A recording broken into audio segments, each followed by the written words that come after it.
මාතාපිතු උපට්ඨානං පුත්තදාරස්ස සංගහෝ අනාකුලාච කම්මන්තා ඒතං මංගල මුත්තමන්ති.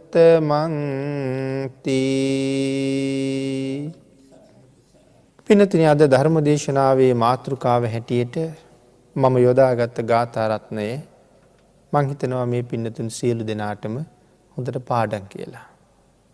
අපේ භාග්‍යතුන් වහන්සේ දෙවියන් උදෙසා දේශනා කොට වදාලා මේ ලෝකේ තියෙන උතුම්ම කාරණා 38ක්. ඒ කාරණා 38 අපි කියනවා මංගල කාරණා කියලා. මහා මංගල සූත්‍රයෙන් තමයි මේ කරුණ අපිට දැනගන්න පුළුවන් වෙන්නේ. මහා මංගල සූත්‍රයට අයිති වන 4 වෙනි ගාථා රත්නයයි අපි මේ ධර්ම මාතෘකාව කරගත්තේ. මේ ගාථා රත්නයේ තුල උතුම් මංගල කාරණා 3ක් අන්තර්ගත වෙලා තියෙනවා. ඒ අර කාරණා 38න් 3ක් මේ ගාථා රත්නයේ තුල තියෙනවා. මාතා පිතු උපට්ඨාන. මේ ලෝකේ තියෙන උතුම්ම කාරණා අතර එක කරුණක් තමයි මව්පියන්ට උපස්ථාන කිරීම. පුත්ත දාරස්ස සංඝහෝ, දරුවන්ට සහ භාර්යාවන්ට සංග්‍රහ කිරීම. අඹ දරුවන්ට සංග්‍රහ කිරීම. තුන්වෙනි කාරණාව තමයි අනාකුලාච කම්මන්තා, නිරවුල් කර්මාන්තවල යෙදීම. ඒතම් මංගල මුත්තමන්, උතුම් මංගල කාරණාවක්. අද ධර්ම දේශනාවෙන් අපි සාකච්ඡා කරන්න බලාපොරොත්තු වෙන්නේ දෙවැනි කාරණාව. පුත්ත දාරස්ස සංඝහෝ. ඊට ගැඹුරින් දීර්ඝව සාකච්ඡා කරන්න තියෙන කොටසක්. ඒකිනුත් මේ දූ දරුවන්ට සංග්‍රහ කිරීම කියන කාරණාව අපි ටිකක් සාකච්ඡා කරමු.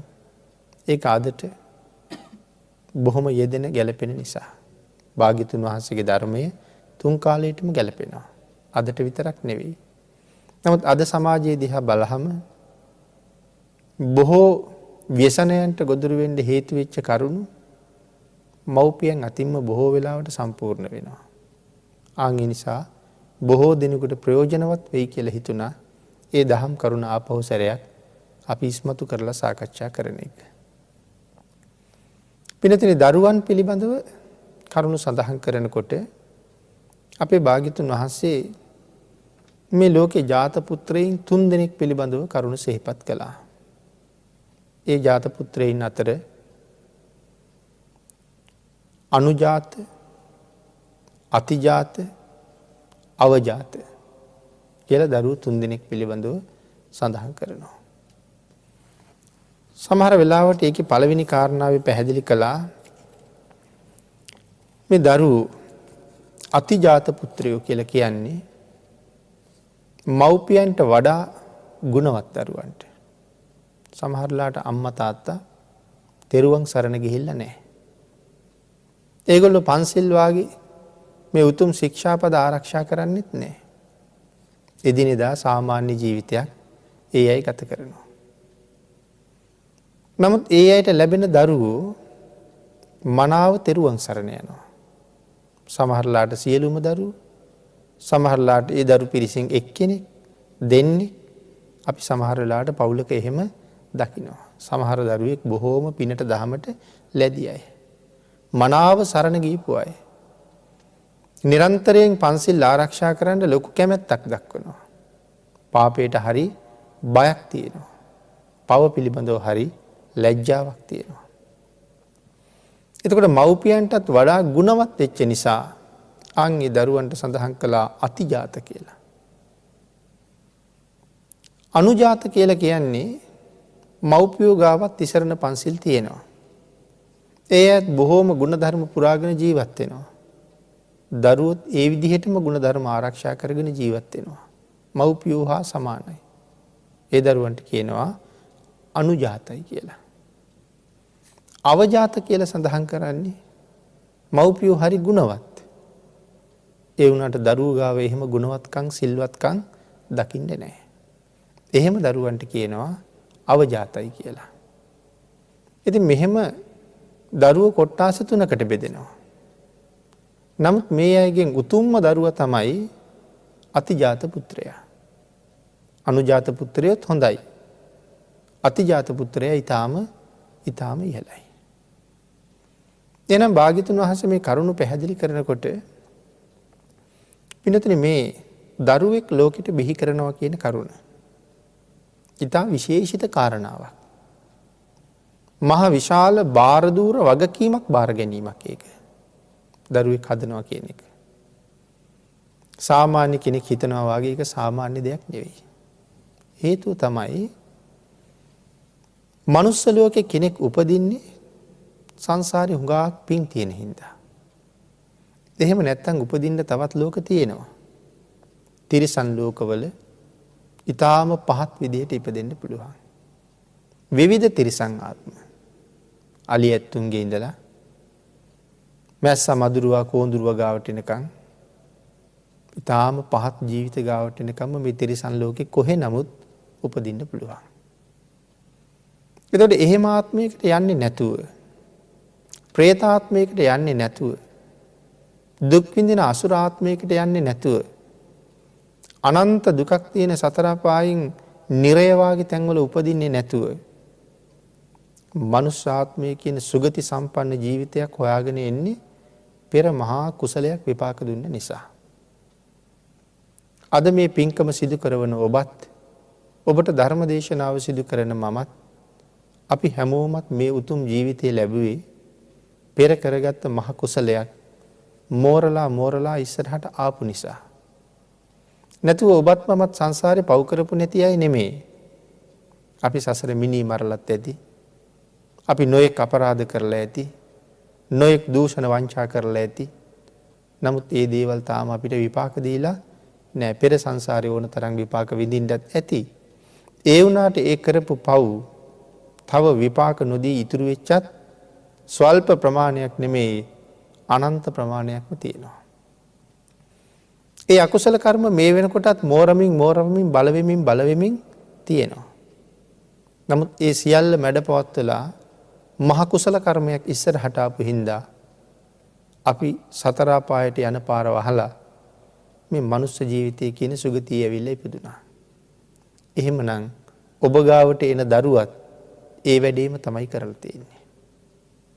සමහරලාට ඒ අය නිරයෙන් නිදහස් වෙලත් එනවා. දෙව්ලොවිනුත් එනවා. දෙව්ලොවින් එනකොට දෙවියන්ගේ ආයුෂ පිරිහෙනකොට සමහර අය නම් පිරිහෙනවා කියලා කල්පනාවක්වත් නැහැ.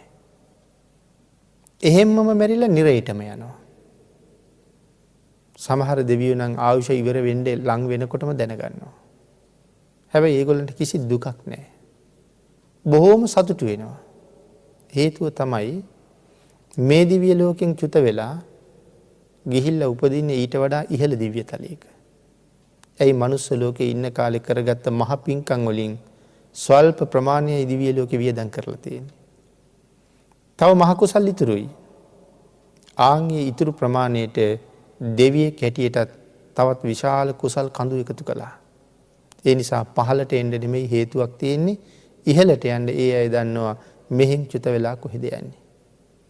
චාතුම් මහා රාජිකේ ඉන්න කෙනෙක් හරි කැමති දෙවනි දිව්‍ය ලෝකයට යන්න, තව්තිසාවට යන්න. තව්තිසාවේ ඉන්න කෙනෙක් හරි කැමති යාමයට යන්න. ආයුෂත් වැඩි, සැපත් වැඩි. යාමයේ ඉන්න කෙනෙක් හරි කැමති තුසිතයට යන්න. තුසිතෙන් නිම්මාන රතියට, නිම්මාන රතියෙන් පරිනිම්මිත වසවර්තියට.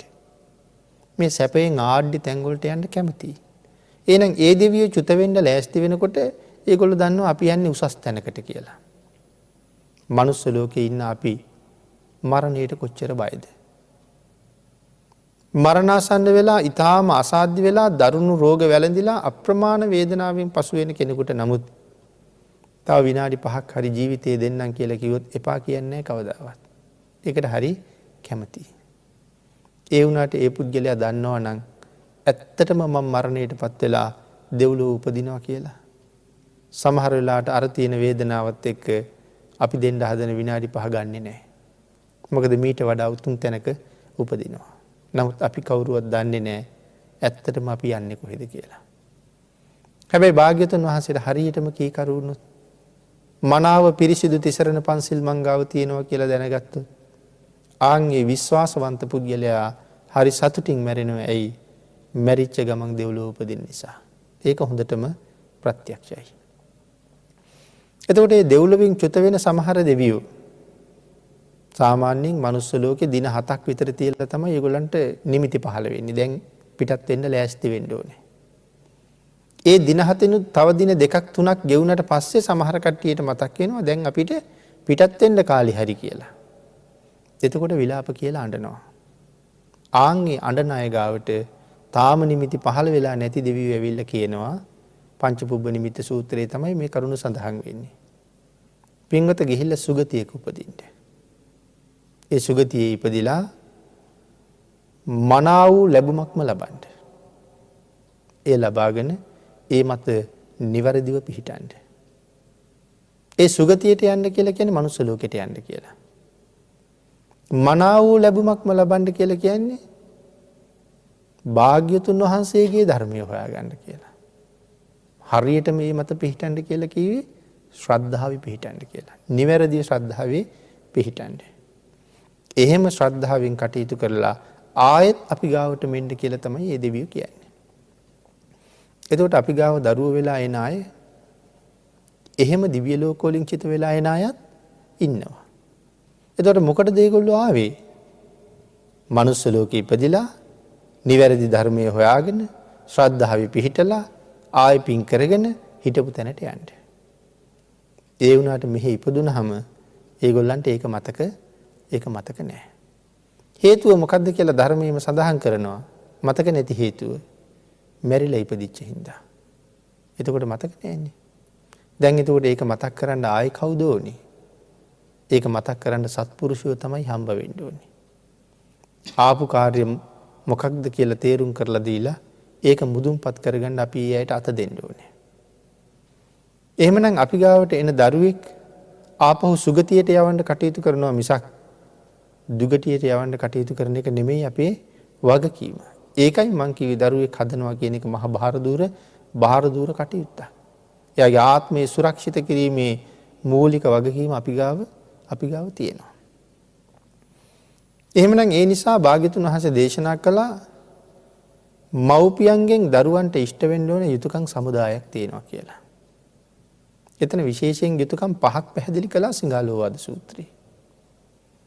අනික මව්පියන්ට භාග්‍යතුන් වහන්සේ සඳහන් කළානේ පූර්වාචාර්යවරු කියලා. දරුවන්ගේ පූර්වාචාර්යවරු. මොනවද මුලින්ම උගන්වන්න තියෙන්නේ?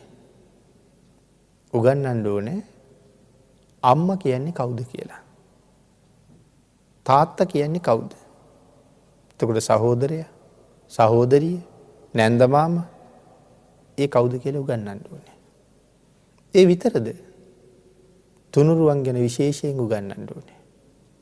පින ගැන, පව ගැන විශේෂයෙන් කියලා දෙන්න ඕනේ. සතර අපාය ගැන විශේෂයෙන් කියලා දෙන්න ඕනේ. පුංචි කාලේ ඉඳලා පවට බය ඇති කරන්න ඕනේ. පුංචි කාලේ ඉඳලා ශ්‍රද්ධාව දියුණු කරන්න ඕනේ. මේ තමයි පූර්වාචාර්යවරයාට අයිති දේවල්. තව ඉතින් කරුණු බොහොම තියෙනවා. කෑම කන හැටි කියලා දෙන්න ඕනේ. ඇඳුම් අඳින හැටි කියලා දෙන්න ඕනේ. සමාජයේ හැසිරෙන හැටි, වැඩිහිටියන්ට කතා කරන හැටි, වැසිකිළිය, කැසිකිළිය පාවිච්චි කරන තැන ඉඳලා ඒ සියලුම දේවල් අපි කියලා දෙන්න ඕනේ. එතකොට තමයි එයාට මුලින් ඉඳලා ලස්සන ජීවිතයක් ගොඩනගන්න පුළුවන් වෙන්නේ. ඒ පූර්වාචාර්යවරයාගේ වගකීම. හැබැයි ඉතින් ඒක ඉෂ්ට වෙනවත් බොහොම අඩු බව තමයි වර්තමානයේ අපි දකින්නේ. ඒ හින්දා ළමයි දන්නේ අම්මා කියන්නේ කවුද කියලා. මේ ඉන්නේ අපේ අම්මා කියලා අඳුරනවා. අම්මගේ වටිනකම දන්නේ නැහැ. අම්මට කතා කරන්න හැටි දන්නේ නැහැ.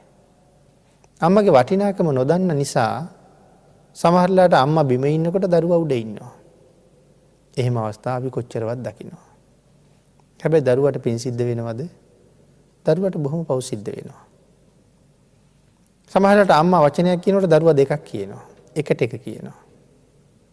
උඹ වරෙන් ඵලයන් වාගේ වචන පාවිච්චි කරනවා. හැබැයි ඉතින් ධර්මානුකූලව කල්පනා කරලා බැලුවොත් අම්මේ ඔයා කියන වචනේවත් සුදුසු නම් නෑ. අම්මට ඔයා කියලාවත් කියන්න බෑ. ඒ තරම් අම්මා ගරු ගම්භීරයි. තාත්තත් ඒ වගේමයි. තාත්තා ඒවා කියන්න බෑ කවදාවත්. රවල බලන්න බෑ කවදාවත්. එක වචනේ විපාක දීලා තියෙන හැටි අපේ වෙනතුන අහලා තියෙනවා අශෝකමාල ගැන. අම්මට සැඬලු කියපු නිසා නිරේ දුක් විඳලා උපදුනේම සැඬල් ආත්මයක. ශාලිය කුමාරයා විවාහ කරගන්න ආත්ම වෙනකොට රැස් විහිදෙන ශරීරයක් තියෙන්නේ. ඒ තරම්ම ලස්සනයි. නමුත් ඉපදුනේ සැඬල් කුලයක. ඒ අම්මට කියපු එක වචනේ විපාක දෙන හැටි. එහෙනම් අපේ දරුවන්ට අපි ඒ දේවල් උගන්වලා තිබුණේ නැත්තම් ඒ අය අම්මා තාත්තා නිසා කොයිතරම් පව් කරගන්නවද? අපි ඒ දන්නවා ලෞකික සම්මාදිට්ඨිය ගැන.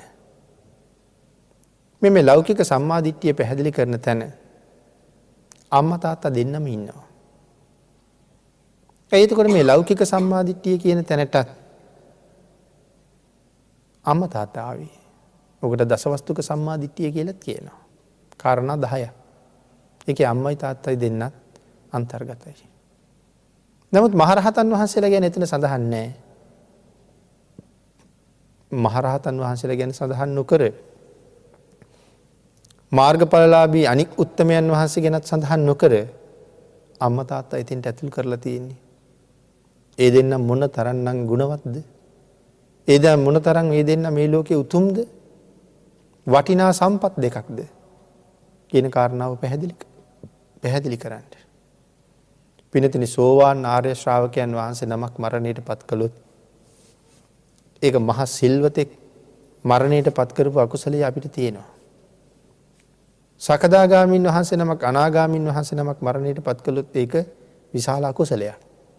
හැබැයි ඒක ආනන්තරීය වුණේ නැහැ. අපේ අම්මා තාත්තා ගාව තිසරණ පන්සිල්වත් නැහැ වෙන්න පුළුවන්. නමුත් ඒ දෙන්න ඝාතනය කළොත් ආනන්තරීය වෙනවා. මේ කරුණ වලින් පේනවා අම්මා තාත්තා කොයිතරම් උසස් තැනක ඉන්නවද කියන එක. එහෙමනම් දරුවන්ට අම්මා තාත්තා හඳුන්වලා දෙනවා කියලා කිව්වේ ආන් ඒ කාරණාවයි. ඒ අයට සමාජ කතා බහ කරන හැටි ඉගෙනුවේ නැත්තම්, හැසිරෙන ජීවත් වෙන හැටි ඉගෙනුවේ නැත්තම් සමාජ මිනිස්සු අපිටත් එක්ක බනිනවා. කවුද දෙමව්පියෝ කියලා අහනවා. ඒ දරුවන්ට උගන්වන්නේ නැද්ද මේ දේවල් කියලා අහනවා. බොහොම සමච්චලයට භාජනය කරනවා. මව්පියන් ලොකු අපහසුතාවයන්ටපත් වෙනවා. එහෙනම් අපිට ලොකු වගකීමක් තියෙනවා ඒ දරුවා කාගෙන්වත් වචනයක් අහන්නේ නැති කෙනෙක් බවට පත් කරන්න. ඊළඟට භාග්‍යතුන් වහන්සේ යුතුයකම් 5ක් දේශනා කළා. දෙමව්පියන්ගෙන් දරුවන්ට ඉෂ්ට වෙන්න ඕනේ යුතුයකම් අතර පළවෙනි කාරණාව භාග්‍යතුන් වහන්සේ දේශනා කළේ පාපානිවාරෙන්ති. පවෙන් වළක්වන්න ඕනේ. මොකද්ද මේ පවෙන් වළක්වනවා කියලා කියන්නේ? මනාව ඒගොල්ලන්ට පන්සිල් ආරක්ෂා කරන්න උගන්වන්න ඕනේ. පන්සිල් ගැන කියලා දෙන්න ඕනේ. තෙරුවන් සරණ යන හැටි කියලා දෙන්න ඕනේ. පුංචි කාලෙම ඒගොල්ලෝ තිසරණ ගත කරන්න ඕනේ. එතකොට ඒගොල්ලන්ට මනාව වූ ආරක්ෂාවක් හදලා දුන්නා වෙනවා. මේ පවෙන් වළක්වන්නේ නැතුව හිටියොත් ඒ ජීවිතයේ ස්වභාවයෙන්ම පාපයට යමු වෙනවා. ඒ පව් කොයිතරම් බලවත්ද? එක පාප කර්මයක් කරාම ඒක එක වතාවක් විපාක දෙනවා නම් කමක් නැහැ. සංසාරේ භයානකයි කියලා කියන්නේ එකක් කරාම ඒක 100,000 ගණන් ලක්ෂ ගණන් ආත්මවල විපාක දෙනවා. බොහෝ වෙලාවට අකුසල් විපාක දෙන්නේ අපි කරන විදිහටමයි. ප්‍රාණඝාතය ගත්තොත් අපි තලලා මැරුවොත් අපිට සංසාරේ තැලිලම මැරෙන්න වෙනවා. අපි බෙල්ල කපලා හරි වෙනත් ක්‍රමයකින් හරි මැරුවොත් අපිට සංසාරේ ඒ කර්මයම ඒ විදිහටම විපාක දෙනවා. හරියට නිකන් මේ ඡායා අපිටපත් වාගේ. අපි කරන දේම අපිට එනවා. එතකොට මේ ප්‍රාණඝාතයේ හැටි මොකද ලෝකවද්‍ය ශික්ෂාපද. කවුරු කෙරුවත් ඒ පව පවමයි. මේක පව් කියලා දන්න අපි කළත් එහෙමයි. නමුත් මේ ධර්මයේ ගරු කරන්නේ නැති අන්‍ය ලබ්ධියක ජීවත් වෙන කෙනෙක් කළත් ඒක හිම්මයි. වෙනත් බටහිර රටක බුද්ධ ආගම නැති රටක කෙනෙක් ප්‍රාණඝාතය කළොත් එයාටත් ඒ අකුසලයේ එහෙමම ඒ අයට පව් නැහැ කියලා කතාවක් එහෙම එකක් නැහැ. මේ ලෝකේ ආගම් ભેදයක් නැතුව කවුරු කළත් ප්‍රාණඝාත පාපේ පාපයක්ම තමයි. හොරකම, වැරදිකාම සේවනය, බොරුව, සුරාව ඒ ඔක්කොම එහෙමයි. ඒකයි වට ලෝකවද්‍ය ශික්ෂාපද කියලා කියන්නේ. එතකොට සමහරලාට අපි පුංචි දරුවෝ පව් කරන්න බොහොම කැමති බව දන්නවා. ඒක හැම මව්පියෙක්ම දන්න කාරණාවක්. යන්තම් එහෙන් මෙහෙන් වැටි නැගිටින කාලේ ඉඳගෙන වාගේ යන කාලේ තමන් ළඟට එන කූඹියෙක්වත් අරින්නේ මරනවා. ඒක ළමයින්ගේ සිරිත. සමහරලාට අපි ඒක දිහා බලාගෙන ඉන්නවා. සමහරලාට ඒ ධර්ම කාරණාව දන්නේ නැති හින්දා. කූඹියා පොඩි කරාම මගේ මේ හුරතල් දරුවටත් ආත්ම 100 ගාණක් පොඩි වෙලා මැරෙන්න වෙනවා. ওই කාරණාවේ හරියටම පිහිටියා නම් දෙන්නේ නෑ යාට ඒ වැඩේ කරන්න. එපා කියලා විතරක් නිකන් ඉන්නේ නෑ. සමහරලාට දැකලා එපා කියනවා. එපා කිව්වට අපි අයින් කරන්නේ නෑ. අපි දකිනවා එයා ටික පස්සෙන් ගිහිල්ලා සතෙකුට ගහනවා කියලා. අපි එපා කිය අපේ වැඩක් කරනවා. නමුත් අපි දන්නවා කොහොම හරි මරනවා කියලා. නමුත් අපිට ඒක මහලුවට දැනෙන්නේ නෑ. ඒ ඉතින් අපිට තියෙන ධර්ම දැනුමත් අඩු නිසාද දන්නේ. එහෙම කළේ එහෙම එයා වලක්වලා එතනින් අරන් අයින් කෙරුවේ නැති වුණාට මං කියන්නේ ලිඳ ගාවට යනවා දැක්කොත් අපි කරන වැඩ ඔක්කොම පැත්තක දාලා දුවගෙන ගිහිල්ලා ගන්නවා. මොකද මේ ජීවිතේ එයා ලිඳට වැටිලා මැරුණොත් මට අර හුරතල් බලන්න කෙනෙක් නැතුව යනවා. මගේ ආදරණීයයා මට නැතුව යනවා. එතකොට මේ ජීවිතෙන් ඔහුගේ හුරතල් බල මේ මගේ පුතා මගේ දුව කියලා අපි ජීවත් වෙන තුරු ඒගොල්ලෝ ලොකු මහත් වෙනකොට ඒ නම්බු තානාන්තර අරගෙන මේ මගේ දොස්තර මහත්තයා මේ මගේ ඉංජිනේරු මහත්තයා මේ අපේ ඉස්කෝලේ නෝනා කියලා කතා කරන්න ලොකු කැමැත්තක් තියෙනවා. නමුත් ඒ වුණාට ඒගොල්ලෝ මෙරළ නිරේට යන කාරණාව. ඒ නිසා ප්‍රාණඝාතයෙන් බේරන්නේ ලිඳට වැටෙන්න ගියොත් නැගිටලා ගිහිල්ලා ගන්නවා. එහෙනම් මේ ජීවිතේ අපි සතුටු කර ඉන්න ඕනේ ඒගොල්ලෝ. මෙරිලා ඒගොල්ලන්ට මොනවා වුණත් කමක් නැහැ කියන වගේ මහ පුදුමාකාර ආත්මාර්ථකාමීකමක්. මේ ජීවිතෙන් අපි සතුටු කරන්නේ. මෙරිලා ඕන දෙයක් වෙන්න කියනවා වගේ.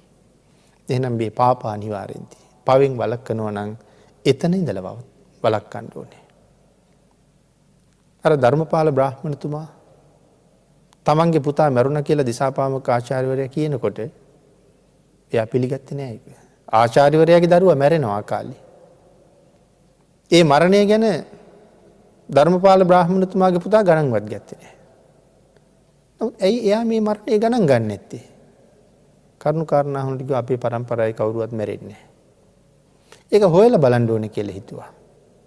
දරුවා මෙහි ඉන්නකොට එළුවෙකුගේ ගැටකොටු ටිකකුත් හොදලා උරේක දාගෙන බ්‍රාහ්මණතුමා හම්බ වෙන්න ගිහිල්ලා කිව්වා පුතා මැරුණා කියලා. හයියෙන් hina වුණා. hina වෙලා කිව්වා නෑ අපේ පරපුරේ කවුරුවත් මැරෙන්නේ නෑ.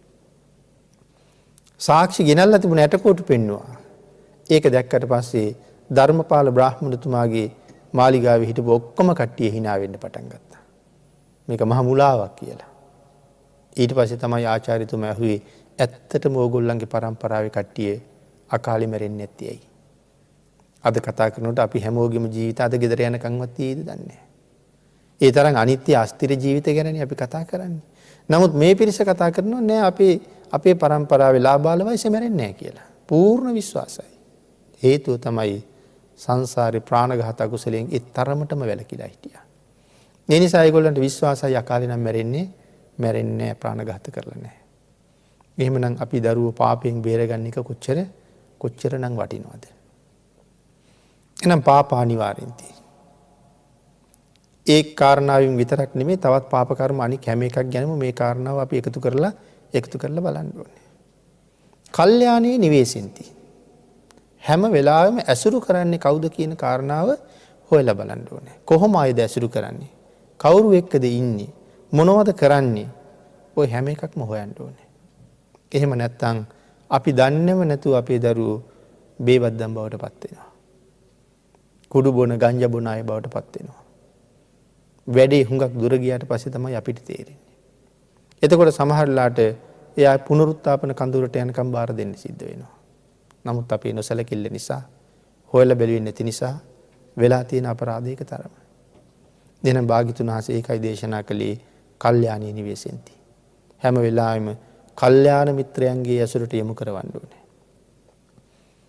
දරුවන්ට වඩා ගුණවත් අයම ඇසුරු කරවන්න ඕනේ.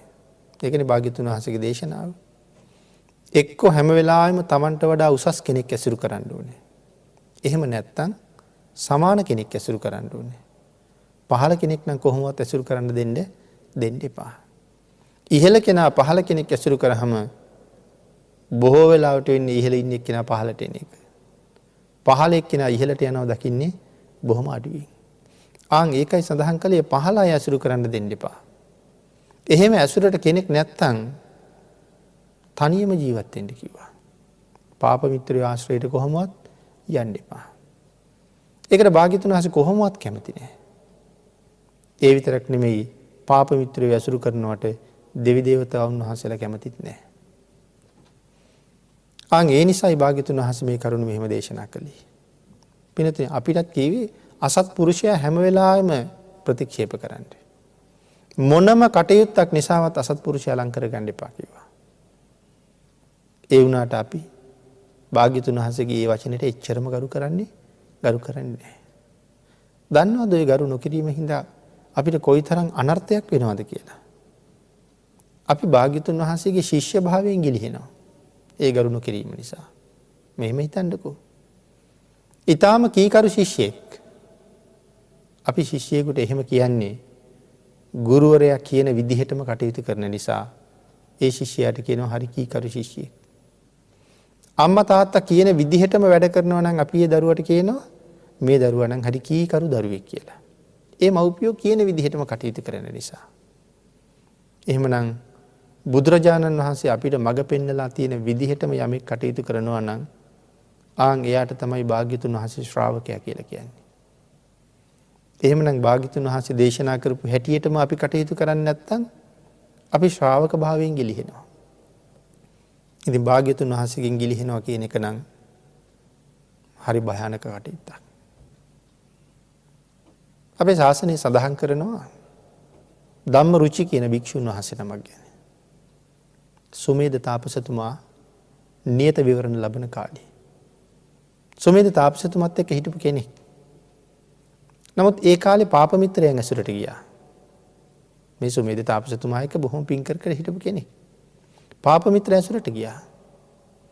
ඒ ඇසුරට ගිහිල්ලා නිකන් නතර වුණේ අම්මා තාත්තත් මරලා දැම්මා. අපිත් කීකරු දරුවෝ පාප මිත්‍රයෝ ඇසුරට ගියහම සමහරලාට අම්මගේ තාත්තගේ වචන වලට ගරු කරන්නේ නැහැ. වෙනදා හොඳට කියන දේ අහගෙන බිම් බලාගෙන හිටපු අය දැන් වචනයක් කියනකොට මව්පියන්ට ගහන්න බැරි වුණාට ළඟ තියෙන ඒවට පයින් ගහගෙන යනවා.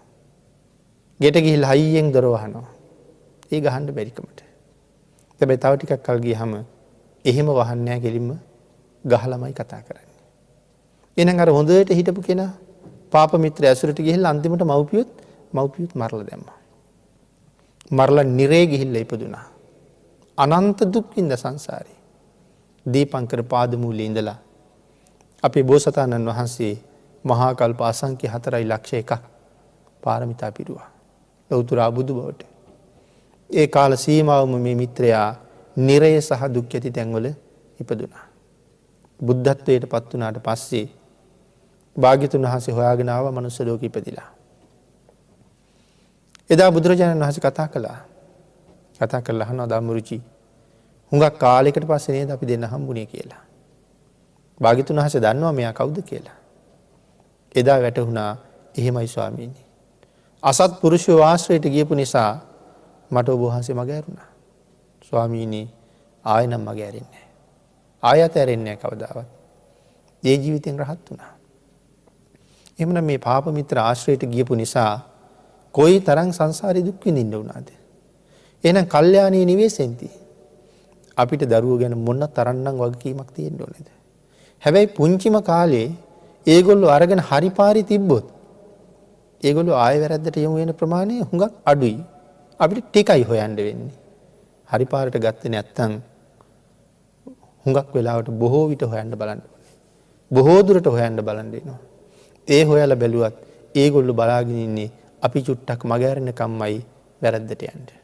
ආන් එහෙම නොවෙන්න කටයුතු කරන්න ඕනේ. තුන්වෙනි කාරණාව තමයි පින්නතුනි සිප්පං සික්ඛාපින්ති. ශිල්ප ශාස්ත්‍ර උගන්වන්න ඕනේ හොඳට. ජීවත් වෙන්න කර්මාන්තයක් කරගන්න හොඳට ශිල්ප උගන්වන්න ඕනේ. අද ගැන කල්පනා කරලා බලහම 1යි 2යි යුතුයකම් දෙකම ගිලිහිලා ගිහිල්ලා. හැබැයි තුන්වෙනි යුතුයකම ඉහෙලින්ම සම්පූර්ණ කරන්න උත්සාහ දරනවා. ඉගෙන ගත්ත කියලා කියන්නේ යහපත් පුරවැසියෙක් හැටියට ජීවත් වෙන්න ඉගෙන ගන්නවා කියන එකයි. ඒ වුණාට අද අපි අධ්‍යාපනයේ ඉහළම මට්ටමට ගිහිල්ලා උපාධිය දක්වා ගියපු දරුවෝ දැක්කත් ඒගොල්ලෝ මොනවද ඉගෙන ගත්තේ කියලා හිතෙනවා. හේතුව තමයි තමන්ගේ අම්මට හරියට කතා කරන්න දන්නේ නැහැ. තුනුරුවන්ට ගරු කරන ස්වභාවයක් නැහැ. දානමාන පිළිබඳව විවිධ පින්කම් පිළිබඳව ඒගොල්ලෝ සතුටින් කතා කරනවා නෙමෙයි ඒවා විවේචනාත්මකවයි කතා කරන්නේ. මොකද ශ්‍රද්ධාව කියන නාමයක් ඇත්තෙම නැහැ. ඒ නිසා කුසල් පැත්තේ ඒගොල්ලෝ කොහොමවත් නැහැ. ඒගොල්ලෝ කුසලයට එක්ක යන්න හරි අමාරුයි. එක් කරගෙන ගියත් මග නවතිනවා. ඔය සමහරලාට බලන්නකෝ බණක් අහන්න ගිහිල්ලා. ගමේ ගෙදරක තියෙන පින්කම් ගෙදරක අපි බණ අහන්න යනවා. ළමයිනුත් අඬ ගහගෙන යනවා. හැබැයි අම්මා තාත්තා ගිහිල්ලා බණ අහන තැන ඉඳගන්න ඇරලා ඒගොල්ලෝ හිමීට පහුවෙලා පාරට වෙලා ඉන්නවා. ඒගොල්ලෝ එතන බණ අහන්නේ නැහැ. ඒගොල්ලෝ තවත් අර අසත්පුරුෂයෙක් එකතු වෙලා විවිධ දේවල් කතා බහ කර hina වෙවි සමහර තැනකට ගියහම බණ අහන පිරිසටත් හරි කරදරයි පාරේ ඉන්න අයගේ තියෙන සද්දේ. එතන අපේ ළමයිනුත් ඉන්නවා. ඒගොල්ලෝ එහි තියලා අපි මෙහි නිවන් දකින්න උත්සාහ කරනවා. එහෙනම් අපි හරි ආත්මార్థකාමී වෙනවා එතකොට. නමුත් ඒගොල්ලෝ එතෙන්ට ගෙනියන්න හරි අමාරුයි. දෙතුන් පාරකට වඩා අඬ ගහන්නත් බෑ. ඊට පස්සේ අම්මට බොහොම සැරට තමයි කතා කරන්නේ. අම්මා ඒක දන්නවා. නමුත් මේ පිරිස ඉස්සරහ පිට සැරට කතා කරුවොත් අම්මටත් ලැජ්ජයි. ඒ හින්දා දැන් අම්මටත් දෙතුන් පාරකට වඩා අඬ ගහන්න වෙන්නේ නැහැ අම්මගේ ආත්ම ගෞරවය රැක ගන්න ඕනේ. නමුත් මුල වැරදිච්චාම වෙලා තියෙන අපරාධයක තරම. හරියට අර සඳහන් කළා ධර්මයේ මේ අකාරුණික දරුවෝ ගුණධර්ම නැති දරුවෝ අම්මගේ සඳුන් වනේ නැමැති ශ්‍රේෂ්ඨ ජීවිතය විනාශ කරන පොරවක් වගේ කියලා. හඳුන් වනාන්තරයක් විනාශ කරන පොරවක් වගේ දරුවා. අම්මගේ තාත්තගේ ගුණ හැම වෙලාවෙම නසනවා ඒගොල්ලෝ. මව්පියන්ගේ ගුණේ නසලා දානවා. තැන් තැන් වල ගිහිල්ලා ඒගොල්ලෝ කරන කටයුතු නිසා සමහරලාට චෝදනා ලබන්නේ මව්පියෝ. ඒගොල්ලෝ වැරදි කරාම අහන්නේ කවුද මේගොල්ලන්ගේ දෙමව්පියෝ කියලා. හැබැයි එතින්ද පාර හැදුනේ අපි නිසාමයි. එම්නම් 4 වෙනි 5 වෙනි කාරණාත් භාග්‍යතුන් වහන්සේ පැහැදිලි කළා. සුදුසු කාලේ ආවාහ විවාහ කරලා දෙන්න ඕනේ. තමන්ගේ දායාද ටික ක්‍රමානුකූලව ඒ අයට බෙදලා දෙන්න ඕනේ. මේ තමයි මව්පියන්ගේ යුතුයකම් ටික. මේ යුතුයකම් ටික දරුවෝ වෙනුවෙන් හරියටම සම්පූර්ණ කෙරුවොත් අපිට බැරි වෙච්ච දවසට ඒ දරුවෝ අපි දිහා මනාව බලනවා. ඒ දරුවෝ මනාව අපිව සුරක්ෂිත කරනවා. මව්පියන්ගේ ණය ගෙවලා කවදාවත් ඉවර කරන්න බැරි බවයි භාග්‍යතුන් වහන්සේ දේශනා කළේ. ඒ මොකක් නිසාද? අපිට ජීවිතය දුන්න හින්දා. මේ ශ්‍රේෂ්ඨ බුද්ධාන්තරයක මනුස්ස ජීවිතයක් තිලින කරලා දුන්න නිසා සදහටම සංසාරයෙන් එතර යන්න පාර හදා ගන්නත් පුළුවන්. සුගතියට යන්න පාර හදා ගන්නත් පුළුවන්. එහෙ ගිහිල්ලා පින් කරගෙන සසරින් මිදෙන්න පාර හදා ගන්නත් පුළුවන්. ඉතින් අපේ අම්මා තාත්තා අපිට මේ ජීවිතේ උරුම කරලා දුන්නා. කුස ඇතුළේදී ජීවිතේ නැති කළෙත් නැහැ. ඉපදුනාට පස්සෙත් සමහර අය ජීවිත නැති කරනවා. අපේ මව්පියෝ එහෙම කළෙත් නැහැ. සමහරලාට ඒගොල්ලෝ වේලක් කාලා අපිට දෙවේලක් කන්න දුන්නා. ඒගොල්ලෝ සීතලේ ගෙහි නිදාගෙන තියෙන රෙදි කඩමාල්ල අපිට පෙරෙව්වා.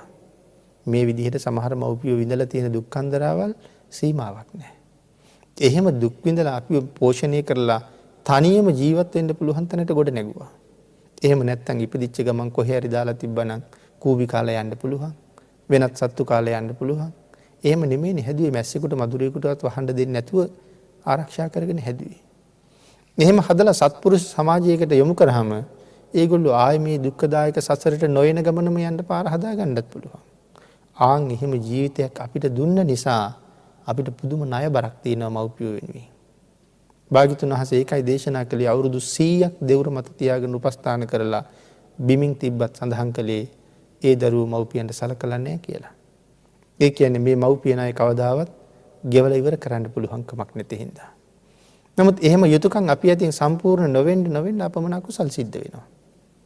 ඒ නිසා මව්පියෝ අද හරියට අසරණ වෙලා වැඩිහිටි නිවාසවල අනන්ත කඳුළු බොනවා.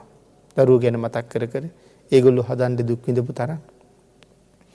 අපේ බෝසතාණන් වහන්සේ එක ආත්මයක ගිරවෙක් වෙලා ඉපදුනා. මගධ කුඹුරට ගිහිල්ලා වී කාලා යනකොට වී කරල් ටිකක් කපාගෙන යනවා. සිටුතුමා ඒ ගිරව අල්ලගත්තා. ඇහුවා මගෙත් එක වෛරයක් තියනවාද? උඹට පුරවන්න අටුකොටු තියනවාද? මේ අනික් කෙවුන් කාලා යනකොට උඹ අරන් යන්නේ. ගිරානායකයා සඳහන් කරනවා සිටුතුමනි මට ගෙවන්න ණයක් තියෙනවා. මට ණයට දෙන්න තියෙනවා. ඒ වගේම මට නිධානයක් තැන්පත් කරගන්න තියෙනවා. මොකද්ද ගෙවන්න තියෙන ණය කියලා අහපුවාම මගේ අම්මා තාත්තා පුංචි කාලේ මං හදලා වඩලා පෝෂණය කළේ ඒගොල්ලන්ට බැරි කාලේ මං ඒගොල්ලෝ බලාගනි කියලා. හරියට මට ණයට දුන්නා වගේ. දැන් මම ඒගොල්ලන්ට කණ්ඩ බොණ්ඩ දීලා ඒගොල්ලෝ බලා ගන්නවා. ඒ තමයි ණය ගෙවන එක. මටත් ඉන්නවා දරු පැටව ටිකක්. මං ඒ කට්ටියට ගෙනහිල්ලා කණ්ඩ දෙනවා. තාම ඉගිල්ලෙන්න බැරි හින්දා. එතකොට මං ණයකට දෙනවා. මට බැරි කාලේ ඒගොල්ලෝ මට බලයි කියලා මම බලාපොරොත්තු වෙනවා. මගේ රෑනිත් ඉන්නවා දරුවෝ අතහැරලා දාපු ගිරව්. ආන් ඒගොල්ලන්ට මගේ මව්පියන්ටත් දීලා මගේ දරුවන්ටත් දීලා ඉතුරු එක මං ගිහිල්ලා කාත් කවුරුවත් නැති වයසක ගිරවුන්ට දෙනවා. ඒක මං කරගන්න පින්කම. ඒක තමයි මං තැන්පත් කරන නිධානය. මේ කරුණ ඇහුවට පස්සේ සිටුතුමා මුළු මගධ කුඹුරම නිදහස් කරනවා. උඹට කැමැති තරම් කාලා කැමැති තරම් අරන් ඵලයන් කියලා. එහෙනම් අපිත් මේ කරගෙන යන්නේ ওই ටිකම තමයි. එහෙනම් අපේ අය හරියට නිවැරදි කරගත්තාම අපිටත් යහපතක්, සමාජයටත් යහපතක්, රටටත් යහපතක්. ආන් එහෙම දරු පිරිසක් නිර්මාණය කරන එක තමයි භාග්‍යතුන් වහන්සේගේ ධර්මයෙන් අපිට දේශනා කරලා තියෙන ඒ සඳහා කරුණ.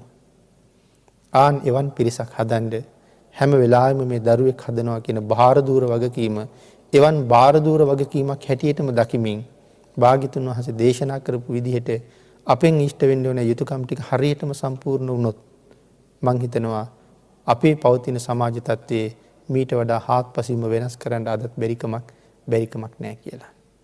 එතෙන්ට පාර හදන්න මග හදන්න මේ ධර්ම කාරණාව ශ්‍රවණය කරපු ඔබ සියලු දෙනාටම සිත් පහළ වේවා කියලා ආශිර්වාද කරනවා.